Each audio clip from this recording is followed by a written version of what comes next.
লক্ষ্যে পৌঁছানো অত্যন্ত কঠিন হয়। কেউ ভাবেন যে কেন এত কঠিন হয়, কেন এত কষ্ট করতে হয় লক্ষ্যে পৌঁছানোর জন্য। এই লক্ষ্য সরলভাবে কেন আমার কাছে চলে আসে না। চলুন আপনাকে একটা কথা বলি, যদি আপনার লক্ষ্য কঠিন না হয় তাহলে তাকে পাওয়া আপনার পক্ষে অসম্ভব হয়ে উঠবে। লক্ষ্যে পৌঁছানোর এই রাস্তায় আপনি যে কড়া রোদের সম্মুখীন হন, যার থেকে আপনি দূরে পালাতে চান, সেই রোদ আপনাকে প্রেরণা যোগায় যে আপনি এগোতে থাকুন। ভাবুন একজন যাত্রী যে কিনা নিজের লক্ষ্যের দিকে যাচ্ছেন, সেই পথে উনি যদি একটু ছায়া পেয়ে যান আর উনি ওখানে বিশ্রাম নেন, তাহলে তার সাথে তার ভাগ্য গভীর নিদ্রায় সেখানে বিলীন হয়ে যায়। তাই এই পরিশ্রমের কড়া রোদের থেকে কখনো দূরে পালাবেন না। জীবনে শুধু সামনে এগোতে থাকুন দৃঢ়তার সাথে।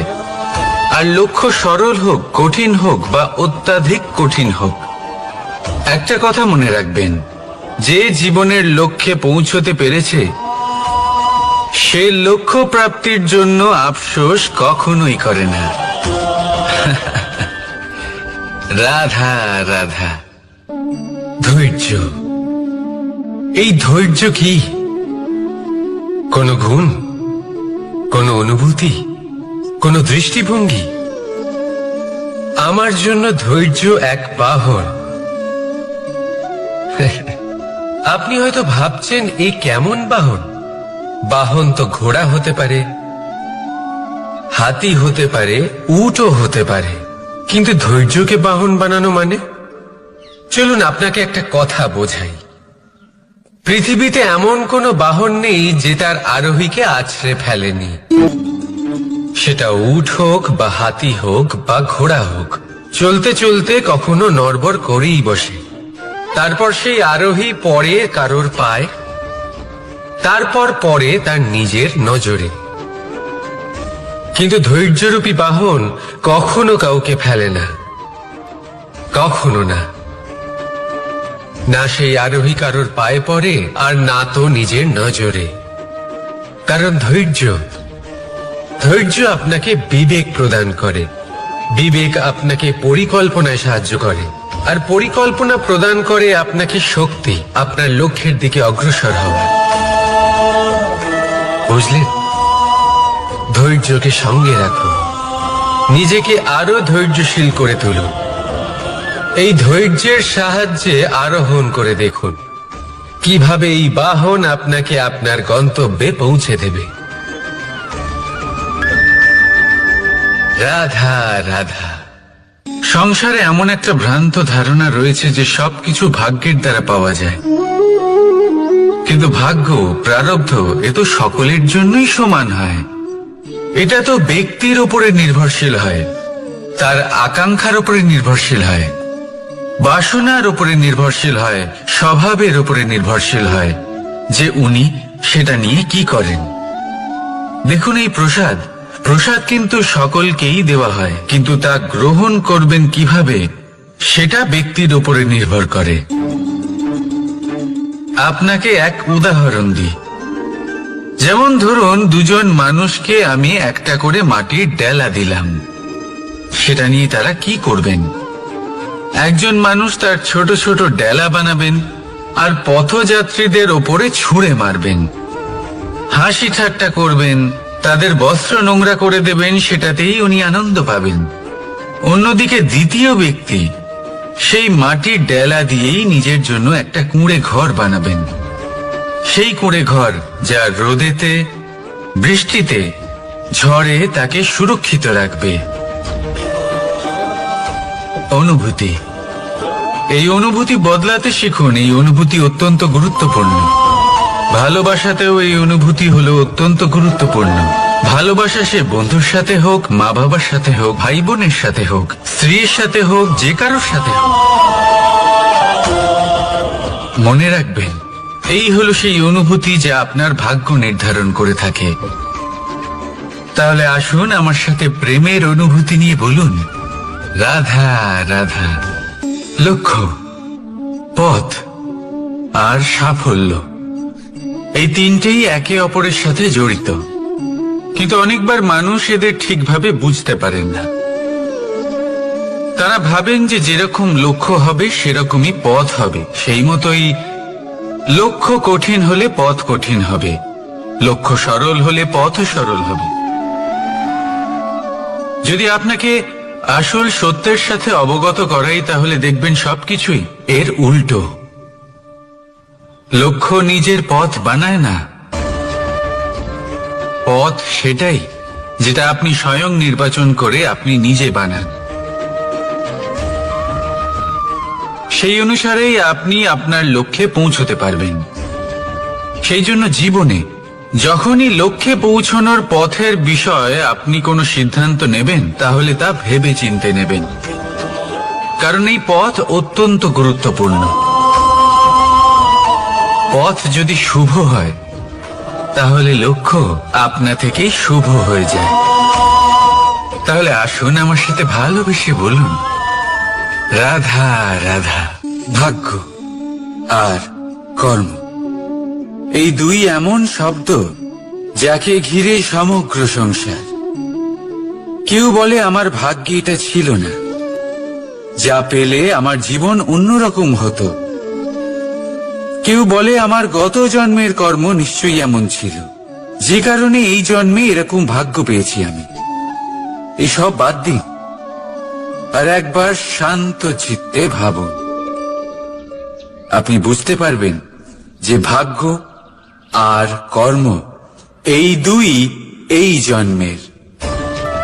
তফাৎ শুধুমাত্র এটাই যে যদি ভাগ্যের কথা বলা হয়, তাহলে আপনি এই ভাগ্যের থেকে যত বেশি আশা করবেন, তত বেশি নিরাশ হবেন আপনি।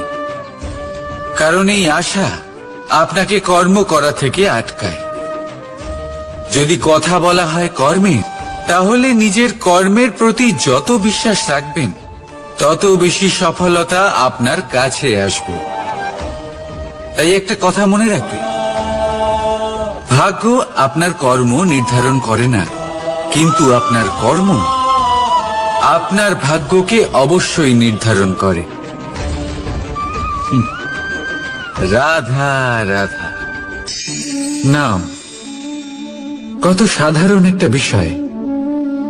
প্রত্যেক মানুষ যে জন্ম নেয়, তাকে একটা নাম দেওয়া হয়, যা সে পেয়ে থাকে তার মাতা পিতার দ্বারা, না হলে তার গুরুর দ্বারা, বা কোনো আত্মীয়ের দ্বারা, বা কোনো কাছের মানুষের দ্বারা। এই নামের সাথে সে আস্তে আস্তে বেড়ে ওঠে। কিন্তু এটাই কি সেই নাম? এই নামই কি সবকিছু? কখনোই নয়। একটা নাম সেটা যা আপনি জন্মের সময় লাভ করেন, যে নামে আপনি কর্মের পথে অগ্রসর হন। আরো একটা নাম সেটা যা আপনি আপনার কর্মের দ্বারা অর্জন করেন। আর এই নামেই আপনাকে সবাই যুগ যুগ ধরে মনে রাখে। আপনার আসল নাম সেটা নয় যা আপনাকে জন্মের সময় দেওয়া হয়েছিল।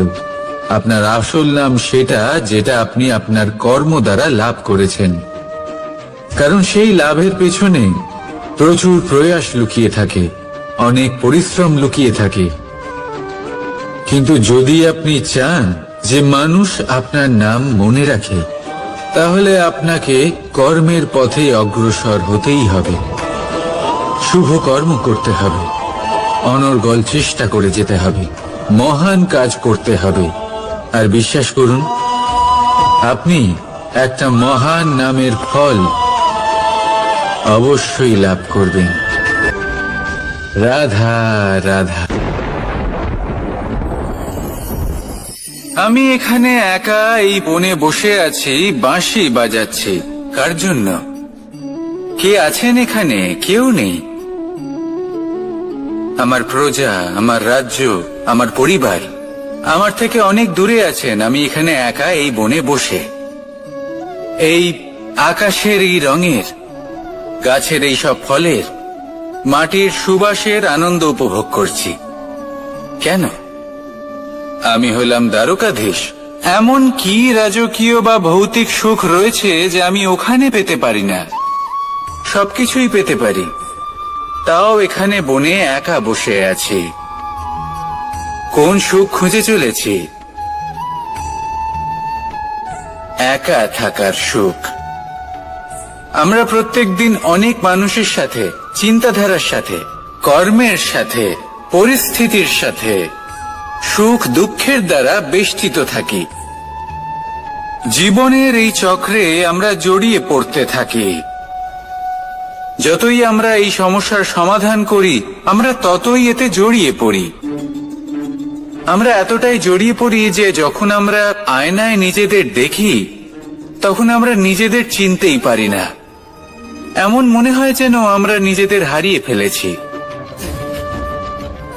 সেই জন্য প্রত্যেক দিন আপনি কিছু সময় নিজের সাথে কাটান একান্তে। এটা অত্যন্ত আবশ্যক। নিজের অস্তিত্বের গভীরে গিয়ে দেখতে শিখুন, নিজেকে বুঝুন। অদ্ভুত শান্তির অনুভূতি হবে। যেমন এই বায়ু, এই বৃক্ষ, এই পুষ্প, এই নিসর্গ, এদের মতো আপনিও কখনো একলা হতে শিখুন। কখনো নিসর্গের একটা অংশ হয়ে দেখুন। এই মন প্রসন্ন হয়ে বলবে, রাধা। একবার একটা শেয়াল বনে বিচরণ করছিল। ও একটা ছোট্ট শাবক দেখতে পেল। ও ভাবলো, আজ একেই আমি খাবার হিসেবে গ্রহণ করব। আশেপাশে দেখলো, কেউ দেখছে না তো? কেউ ছিল না। আর সেই শাবকের ওপর আক্রমণ করলো, যা হলো একটা ঘোর অপরাধ। বনের নিয়ম অনুসারে আপনি কখনোই শাবকের ওপর আক্রমণ করতে পারেন না। তারপর এই খবরটা যখন রাজা সিংহ জানতে পারলেন, সভার আয়োজন করলেন। কিন্তু সেখানে শেয়াল বলল, আমি তো এরকম কিছু করিনি। কিন্তু যদি আপনি এরকম বলেন, কোনো প্রমাণ দিন, এর কোনো সাক্ষী আছে? তখন রাজা সিংহ পেঁচাকে ডেকে পাঠালেন, যে সেই মুহূর্তে বৃক্ষের শাখার ওপর বসেছিল। সে সব কিছু দেখেছিল। পেঁচা সব সত্যি কথা বলল, আর শেয়ালকে মৃত্যুদণ্ড দেয়া হলো। এবার এই কাহিনী আমি আপনাকে কেন শোনালাম? কারণ মানুষও কখনো কখনো এরকম কর্ম করেন যা শিয়াল করেছে। এটা ভাবেন, কেউ দেখছে না যখন, আমি অনুচিত কর্ম করতেই পারি। কিন্তু না, আপনি যাই করুন না কেন, কেউ না কেউ অবশ্যই তা দেখছে। কোনো ব্যক্তি না হলেও কোনো প্রাণী, না হলে কোনো যক্ষ বা দেব বা প্রেত। যদি এনারা কেউ না দেখেন, তাহলে ধরিত্রী মাতা দেখেন, যেখানে দাঁড়িয়ে আপনি সেই কর্ম করছেন, তাই না?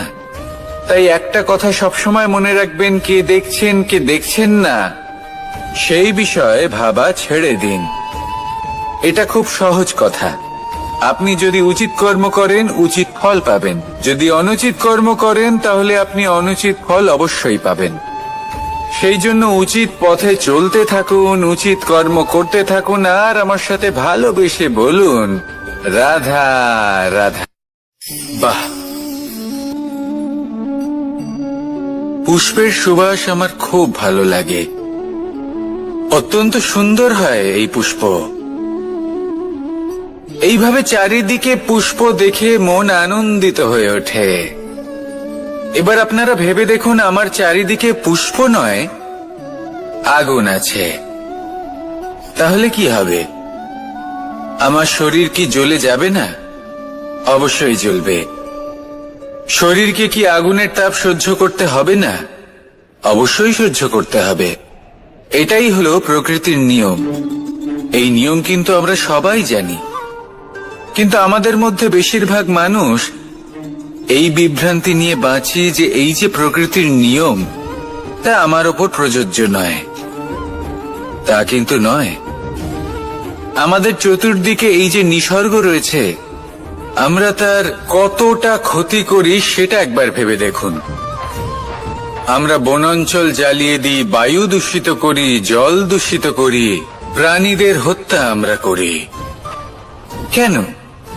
এই নিসর্গ আমরা নষ্ট করি, যদিও আমরা জানি যে আমরাও হলাম এই নিসর্গেরই অংশ। এবার দেখুন, শরীরের কোনো অংশে যদি আগুন ধরান, আস্তে আস্তে সমস্ত শরীরও জ্বলে যাবে। সেইভাবেই নিসর্গ যদি নষ্ট হয়ে যায়, তাহলে মনুষ্য জাতিও নষ্ট হয়ে যাবে। তাই এই যে নিসর্গ আপনি দেখছেন, এই পুষ্প, এই বৃক্ষ, বায়ু, জল, এদের সকলকে রক্ষা করুন, নষ্ট নয়। মনে রাখবেন, যদি নিসর্গ থাকে মানুষ থাকবে, যদি নিসর্গ থাকে তাহলেই জীবন থাকবে। আসুন আমার সাথে ভালোবেসে বলুন, রাধা রাধা।